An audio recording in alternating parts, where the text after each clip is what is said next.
Bienvenue à cette session d'information sur la RLTV. Mesdames, Messieurs, bonsoir. Commençons ce journal par la justice.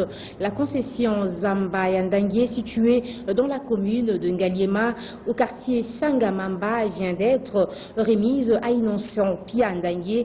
C'est une décision de justice prise par le tribunal de grande instance de la Gombe. Cette concession, dont l'exécution de l'arrêt a eu lieu aujourd'hui, a été querellée par le chef coutumier Tekeumbu et Innocent Pia Ndangue, Katinzoto Lydia Mangungu. Et prix qu'il croyait prendre. Cette concession dénommée Zamba Yandangue a été longtemps querellée par les chefs coutumiers Teke Umbu et Innocent Pia Ndangue. L'affaire étant portée devant le tribunal de grande instance de la Gombe, la justice a tranché en faveur d'Innocent Pia Ndangue. Un arrêt convenablement exécuté en séjour par les huissiers de justice qu'accompagnaient les agents de la police judiciaire. Une décision de justice qui fait la joie de l'ONG Les Bâtisseurs du Congo. Cette organisation non gouvernementale de développement s'est engagée à construire une école moderne aux standards internationaux dans ce site.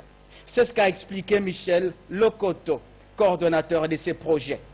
Bien, madame, nous ne pouvons que remercier la République et nous sommes très contents puisque la vérité a toujours été têtue, dit-on. Et aujourd'hui, la vérité a triomphé et nous sommes réhabilités. Et c'est ça l'expression de notre joie. Le projet Collège international bilingue, Laurent Désiré Kabila était victime de cette escroquerie. Mais aujourd'hui, on est réhabilité et c'est pour cela que vous nous avez trouvé en train de planter les panneaux, que ceux qui se croient au-dessus de loi de ce pays ont confisqué puisqu'ils profitent de leur position dans la République pour faire du n'importe quoi. Mais moi je pense que même si on peut aujourd'hui dire que le Congo n'est pas un état de droit, mais qu'ils puissent aussi croire qu'il y a quand même un état de droit en devenir. Je suis vraiment content, ils ont utilisé la loi de la force, mais nous avons utilisé la force de la loi. Alors ce projet, c'est un grand projet. Nous voulons construire une école, comme vous voyez le nom, le collège international Laurent Désiré Kabila. On a déjà négocié tout ce qu'il fallait et tout ce qu'il faut plutôt. Et bon, je crois que c'est eux qui nous ont freinés. Et nous allons encore reprendre nos contacts avec les partenaires pour que les travaux puissent commencer. La loi est dure, mais c'est la loi. Tous les occupants de ces sites, y compris les chefs coutumiers, sont tenus de s'incliner devant cette décision de justice qui ne doit souffrir d'aucune faille.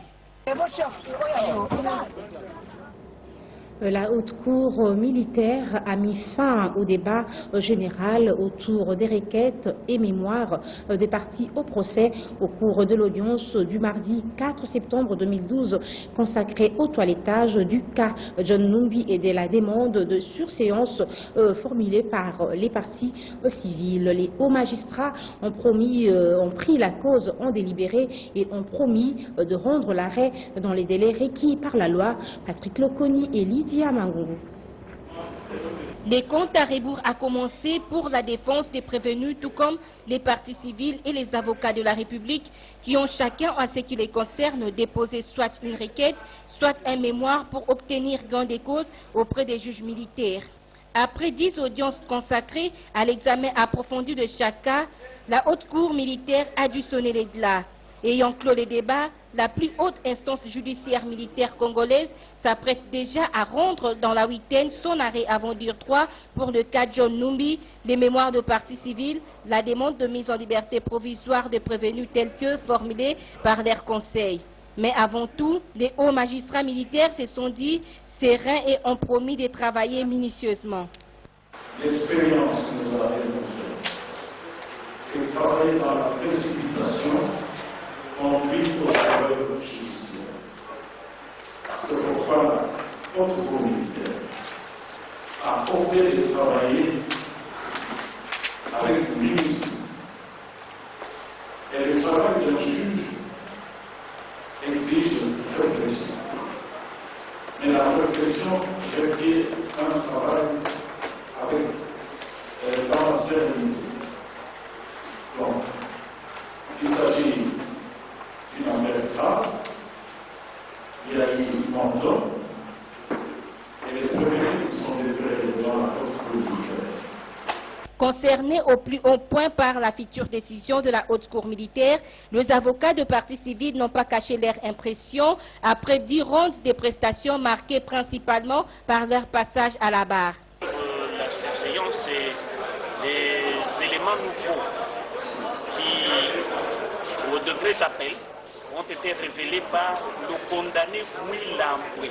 Il est co-prévenu des condamnés, il est co-condamné. Alors, il a, dans l'étranger où il est, parce que il s'est évadé, ou bien on l'a fait évader, c'est selon. Il a fait des révélations graves, qui sont des éléments qui inculpent de manière aussi claire.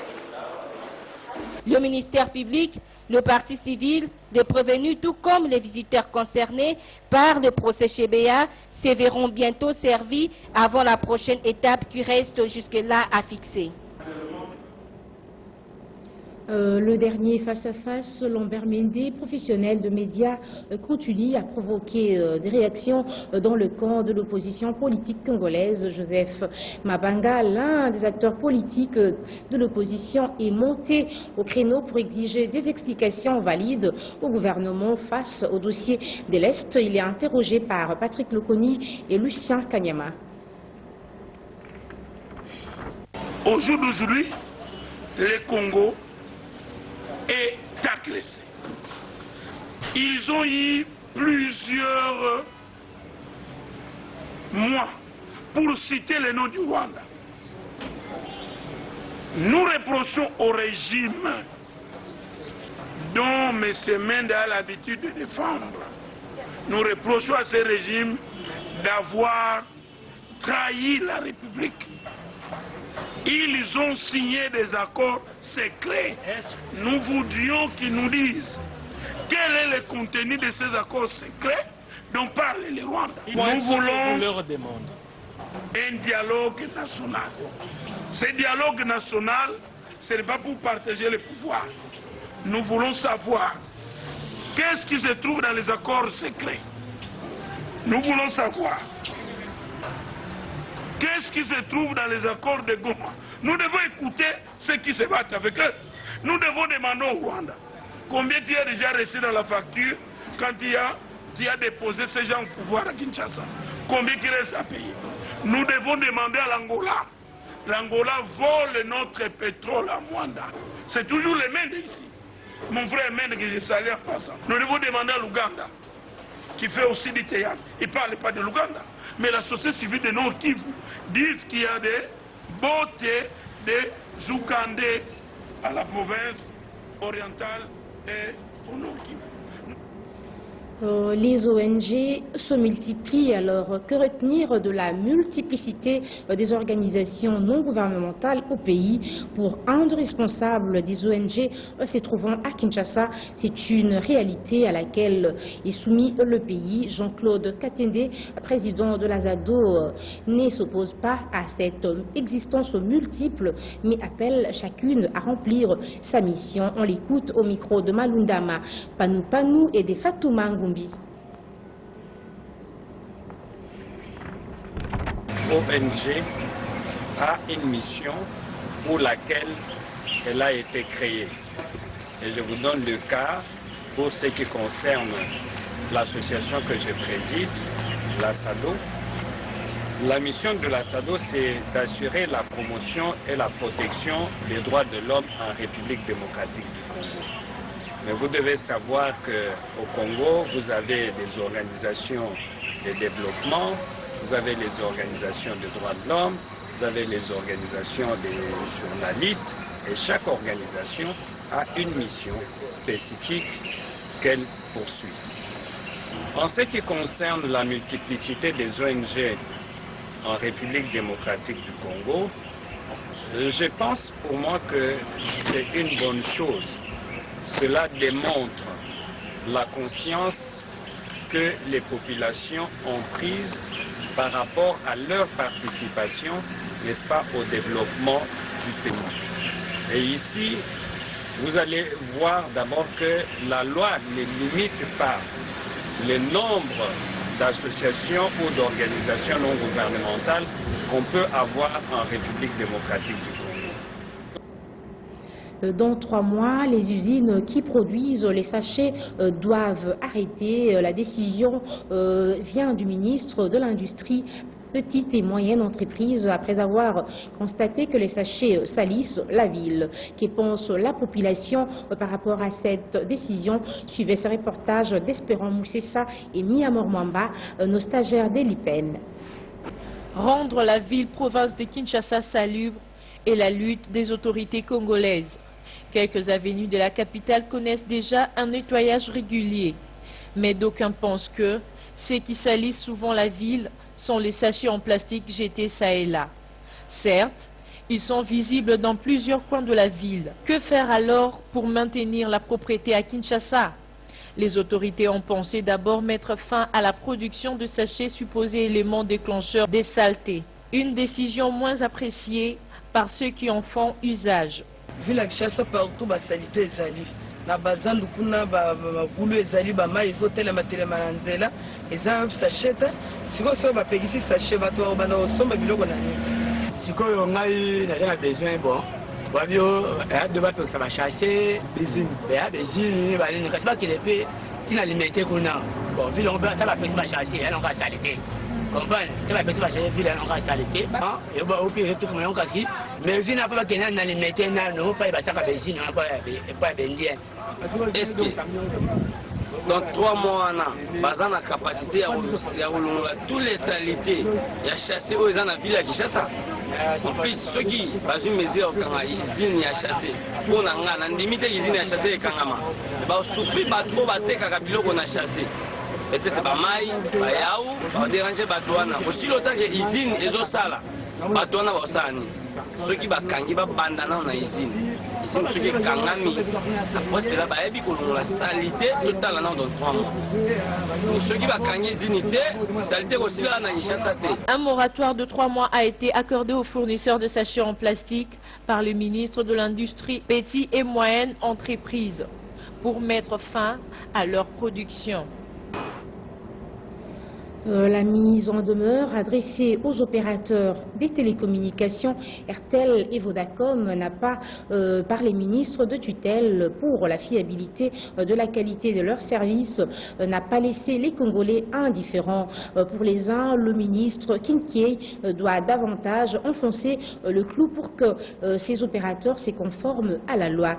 Même si les autres pensent que le ministre doit encore mettre un peu d'eau dans son vin.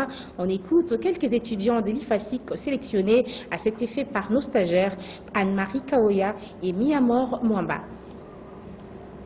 Normalement, na Vodacom, je répond assez à la Vodacom. Il faut travailler dans la vie de mon tant au flasher, unité. Et vous voyez, on a moins manière pour moi dans ce moment-là, pourquoi. Et puis, on a moins de temps. Et puis, on appelle, mon téléphone est déjà ouvert, mais ils sont déjà fermés. Donc, perturbation, on a compliqué, puis sont moins ma classe vraiment. Donc, mais pour la décision ministre qui on a pour il y a réseau. Au fil de la mesure, il y a commis et belé, perturbation est à la caca. Pour arranger mon caca, ils sont normal, pour les gens qui sont banda, pour ça, c'est la raison. Tous sont aux ATA. Le ministre a bien parlé, notre professeur, le professeur Inkenumba. Il a fait son travail, celle de l'avertissement. Il a dit à ses responsables de réseau qu'il faut qu'ils arrangent leur système d'exploitation. Donc c'est un peu ça. Ils doivent vraiment arranger leur système d'exploitation. Je donnerai un exemple avec l'RTL. On achète une carte et après ça va faire 1 heure sans que cette carte soit rechargée. Bon, pour moi, c'est un manque d'abord à gagner pour nous les consommateurs. Et nous demandons au gouvernement qui nous gère de prendre cela en considération pour que ce manque à gagner nous soit quand même dédommagé. C'est un phénomène qui est devenu un peu récurrent, d'autant plus qu'à chaque fois comme moi je suis dans les réseaux LTR, je peux téléphoner quelqu'un. Chaque réseau, peut-être on ne s'entend pas bien. Bon, de toutes les façons, on ne parvient pas à comprendre réellement qu'est-ce qui se passe. C'est seulement les responsables de tous ces réseaux-là qui peuvent nous dire de quoi il s'agit. Vraiment, à ce qui concerne le mot d'ordre des ministres, vraiment, j'étais persuadé par l'appel du ministre, effectivement, et le ministre a fait bien son travail. Pour le conseil, je le conseille seulement d'améliorer leur connexion, leur travail de connexion. Souvent, quand j'achète la carte RTL, c'est impossible d'entrer. Alors pour le conseil, je le conseille seulement d'améliorer leur connexion. Un communiqué dans ce journal, la Direction générale des douanes et assises en sigle DGDA porte à la connaissance du public en général et des usagers de la douane en particulier qu'elle vient de procéder au retrait à titre définitif des agréments en qualité de commissionnaire en douane des sociétés ci-après pour défaut d'actualisation de leur caution d'agrément conformément aux dispositions légales et réglementaires en la matière, à savoir notamment les dispositions des articles 35, 45 et 133 de l'arrêté numéro 016/CAB/MIN/Finance 2011 du 11 avril 2011 portant mesures d'application de l'ordonnance loi numéro 10/002 du 20 août 2010 portant code de douane. Cela après de multiples rappels à l'ordre leur lancés et demeurés sans suite jusqu'à ces jours. Il s'agit de Adel, numéro d'agrément 16, Beta Distribution, numéro d'agrément 51, British Car, numéro d'agrément 22, Campodor, numéro d'agrément 58, et BAG, numéro d'agrément 109, et COSEC, numéro d'agrément 128, GLS, numéro d'agrément 177, JOFCA, numéro d'agrément 86, La Pigalle, service, numéro d'agrément 85, Sanerme, numéro d'agrément 58, et Sozir, numéro d'agrément 108, Trinex, numéro d'agrément 98, Step In Express, numéro d'agrément 131, Comoche, numéro d'agrément 135, Kin Service Express, numéro d'agrément 73, Lamouka Trading, numéro d'agrément 111, Codecom Agency, numéro d'agrément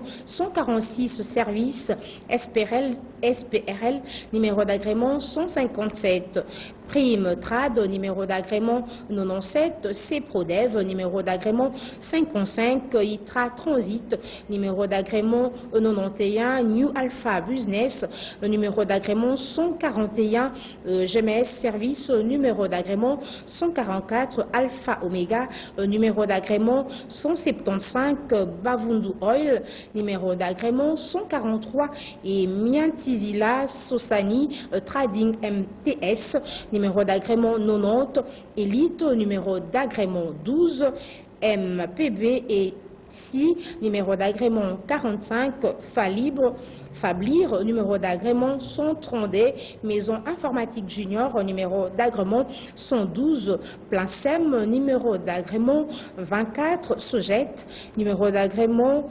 189, Trafca, numéro d'agrément 62, Globe Transit, numéro d'agrément 83, Ecodor, numéro d'agrément 89, Congo Fret Express, numéro d'agrément 184, Sodétrans, numéro d'agrément 70, Sercom, numéro d'agrément 18, Afrique Transit, numéro d'agrément 48, Ouamoufa, numéro d'agrément 149, fait à Kinshasa le 5 mois 2012, DO, Rugiza, Maguera. La mission onusienne au Congo est longuement revenue sur la fièvre hémorragique à virus Ebola qui sévit en province orientale. Selon le représentant de l'OMS en RDC invité au point de presse animé par la MONUSCO au mercredi dernier, le bilan fait état de 14 décès sur 28 cas enregistrés. Les détails avec Catine Doto et Lydia Mangungu. Ce lien est Cette conférence de presse de la MONUSCO est largement dominée par l'évolution de la fièvre hémorragique à virus Ebola en province orientale. Invité à ces face-à-face avec la presse, le représentant de l'Organisation mondiale de la santé en RDC a démontré, statistiques à l'appui, le comportement de cette épidémie qui ne cesse de faire des victimes. Selon le docteur Léo Degal Bazira, sur 28 cas déjà enregistrés, l'on dénombre 14 décès, soit un taux de létalité de 50%. Sous-titre Bundi Boudio. Il s'agit de la 9e épidémie de Ebola qui survient en République démocratique du Congo. Il s'agit d'une maladie très grave, d'une épidémie grave, du fait de la contagiosité de la maladie, mais également de la mortalité liée à cette épidémie. En effet, environ 25 à 90% des personnes atteintes meurent de cette maladie. C'est pourquoi des mesures rapides doivent être prises, notamment pour empêcher l'épidémie de s'étendre vers les grandes agglomérations, mais également vers les pays voisins. Quelle est la situation actuelle? Au 3 septembre, l'épidémie semble avoir son épicentre dans la ville de Isiro, avec un foyer secondaire dans la ville de Viadana qui est située à environ 70 km de Isiro. Ces explications prouvent à suffisance que la fièvre hémorragique à virus Ebola doit impérativement être évitée car aucun médicament n'a été découvert jusqu'à ce jour pour guérir les malades de ces virus. Quant à la situation sécuritaire à l'est du pays, les professionnels des médias ont arraché quelques mots du porte-parole de la MONUSCO au sujet du renforcement du mandat de la mission onusienne au Congo. Nous ne changeons pas notre mandat de nous-mêmes. Donc s'il doit y avoir contact, ce serait entre le gouvernement de la République démocratique du Congo et le Conseil de sécurité. C'est sur cette note que les chevaliers de la plume et du micro se sont séparés avec les conférenciers de la MONUSCO. Les phénomènes Facebook prennent de plus en plus de l'avantage à Kinshasa jusqu'à occasionner des mariages. Mais quels sont les avantages et les désavantages de mariages contractés par Facebook? C'est une question que nos reporters ont posée à quelques étudiants de l'IFASIC. Tentative de réponse dans ce propos recueilli par Sinadi Emelda, Sotimatondo Blaise et Miamor Mwanza. Rencontrer sur Facebook, il y a d'autres personnes qui se rencontrent sur Facebook. Leurs relations vont s'arrêter juste sur Facebook et c'est fini. Ils font juste des aventures et tout, tu sais qu'en Facebook ça s'arrête là. Mais il y a d'autres personnes, quand ils arrivent jusqu'au mariage, ça j'apprécie. Mais ce que je pourrais dire, le mariage sur Facebook, je ne sais pas, les autres trouvent que c'est mieux pour eux. Mais quant à moi, j'aime pas, ça ne me plaît pas. Pour moi, je dis que le mariage sur Facebook n'est pas une bonne chose. Parce que les gens doivent d'abord se connaître avant de se mettre ensemble. L'homme doit connaître les comportements de la fille, tout comme la femme aussi doit connaître les comportements de l'homme. Et cela leur demandera beaucoup de temps. On ne peut pas s'engager directement avec quelqu'un qu'on ne connaît pas. C'est pour cela que je trouve que les engagements liés au Facebook, ça n'a pas vraiment d'importance. Donc moi, je ne suis pas d'accord avec ça. À moins que tu puisses rencontrer cette personne-là et que tu prennes aussi le temps de connaître cette personne-là. Parce que j'aurais du mal à comprendre que tu côtoies quelqu'un sur Facebook, tu ne l'as jamais rencontré et que tu t'es dit, aujourd'hui je sors avec toi et la personne-là accepte. Là, je ne suis vraiment pas d'accord avec ça. Pour avoir une relation sérieuse avec une personne, il faut prendre le temps de connaître la personne. À propos de mariage sur Facebook, d'autre part, ce n'est pas bien, d'autre part, c'est bien. Donc en bref, c'est pas bien parce qu'il y a d'autres personnes qui sont handicapées, ils peuvent mettre la photo d'une autre personne et puis les jours il va venir vous rencontrer, tu vas voir que c'est un handicapé. Il y a d'autres femmes qui refusent carrément. Donc si je dis que c'est bien dans l'autre sens, c'est parce qu'il y a d'autres personnes qui ont beaucoup d'argent, il y a d'autres.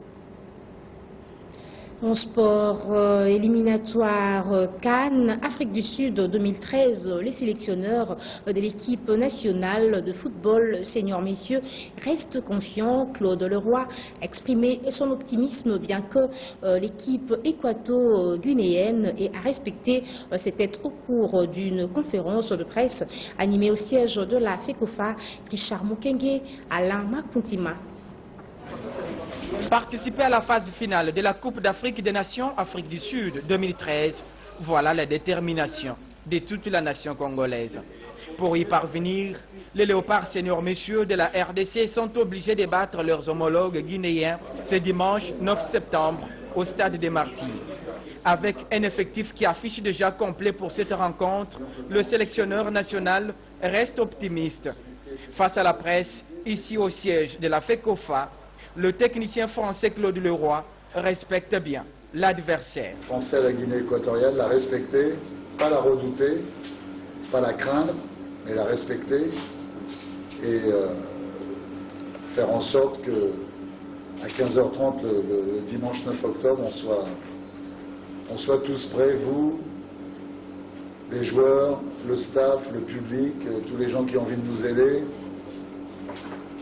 Tous ceux qui ont fait des efforts pour que les choses se fassent du mieux possible, même si ça pourrait encore être mieux.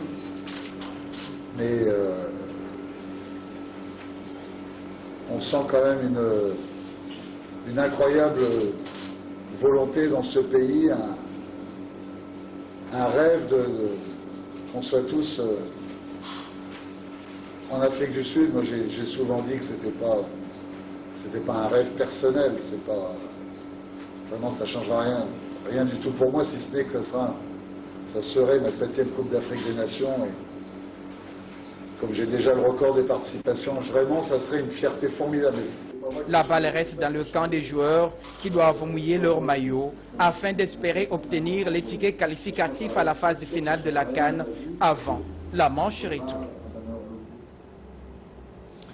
RLTV, série des mariages. Après Mami Pataouli, c'est le tour de Lolo Longa Loshima, journaliste à la télévision du peuple. Elle a accepté de vivre aux côtés de Patrick Bakambana pour toujours.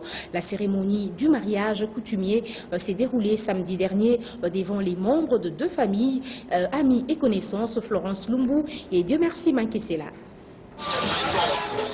Les célibats n'ont plus droit de citer à la RLTV. Sophia Lolo Longa Loshima a bien compris les jeux. Journaliste à la radio Lisanga Télévision, elle s'est unie pour les meilleurs et pour les pires à Patrick Bakambana Vangu. Cette cérémonie illustre l'engagement pris par Mme Bakambana, journaliste de formation de l'Institut facultaire des sciences de l'information et de la communication. Le cœur de Lolo Longa Sophia est à ce jour et pour toujours dominé par Je t'aime de Patrick Bakambana. Médecin de formation, Patrick Bakambana, que vous ne verrez pas sur ces images, car étant en Afrique du Sud, a mis toutes ses qualités de médecin en jeu pour trouver l'association de médicaments efficaces et la dose nécessaire pour convaincre cette journaliste. Le maître des cérémonies de ce soir, c'est d'écrire Lolo Longa Loshima. Cette heureuse dame a étudié aussi à l'IFASIC. Au moment où je vous parle, elle est employée journaliste à la RLTV. Nous saluons ses confrères et ses consoeurs de la RLTV. En présence de ses confrères de la RLTV, tous heureux ce soir pour avoir marié, Sophia Longa a exhibé de pas de danse au rythme de Kemafumbe de Papa Wemba.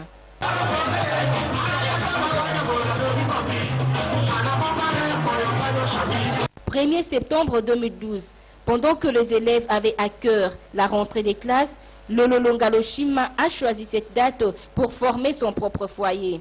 Voilà pourquoi on l'appellera désormais Madame Bakambana. Et oui, c'est par cette page rose que se referme ce journal. Merci à vous, mesdames, messieurs, de l'avoir suivi. Je vous retrouve samedi pour le compte de la rétrospective de la semaine. Merci et bonsoir chez vous.